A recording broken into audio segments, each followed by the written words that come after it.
tuberkulosis masih menjadi masalah kesehatan yang signifikan dan kesulitan mengeluarkan dahak merupakan tantangan dalam pengobatannya. Selanjutnya, di sini dalam artikel ini ada dua variabel, variabel independen atau bebas, variabel dependen atau terikat. Variabel independen, intervensi teknik batuk efektif, dan variabel dependen, pengeluaran sputum mililiter. Gap dalam penelitian ini ditemukan pada kurangnya informasi dan pengaplikasian langsung teknik batuk efektif kepada pasien tuberkulosis paru oleh petugas kesehatan di Balai Besar Kesehatan Paru Masyarakat BBKPM Makassar. Pasien hanya diberi informasi satu kali tanpa adanya demonstrasi langsung yang mengakibatkan kesulitan bagi pasien dalam mengeluarkan dahak atau sputum. Dalam artikel ini, desain penelitian ini menggunakan desain quiz eksperimental dengan rencana pre-test dan post-test with control group. Dalam desain ini, kelompok eksperimen diberikan perlakuan, sedangkan kelompok kontrol tidak, dengan pengukuran dilakukan sebelum dan sesudah perlakuan pada kedua kelompok.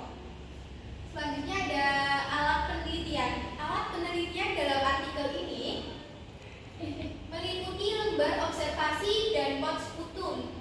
Diklasifikasikan menjadi tidak efektif apabila volume kurang dari 3 mili dan efektif apabila volume lebih dari atau sama dengan 3 mili. Selanjutnya ada sampel. Populasi penelitian mencakup semua pasien tuberkulosis paru yang dirawat di ruang perawatan BBKPM Balai Besar Kesehatan Paru Masyarakat Makassar dari Januari hingga September 2017 yang berjumlah 157 orang. Sampel diambil menggunakan teknik cluster sampling. Besaran sampel dalam artikel ini, jumlah sampel dalam penelitian ini ada 30 responden, dibagi menjadi 15 responden pada kelompok perlakuan dan 15 responden pada kelompok kontrol. Selanjutnya, skala ukur volume sputum diukur secara numerik, rasio dalam mililiter, dan kemudian dikategorikan menjadi tidak efektif atau efektif.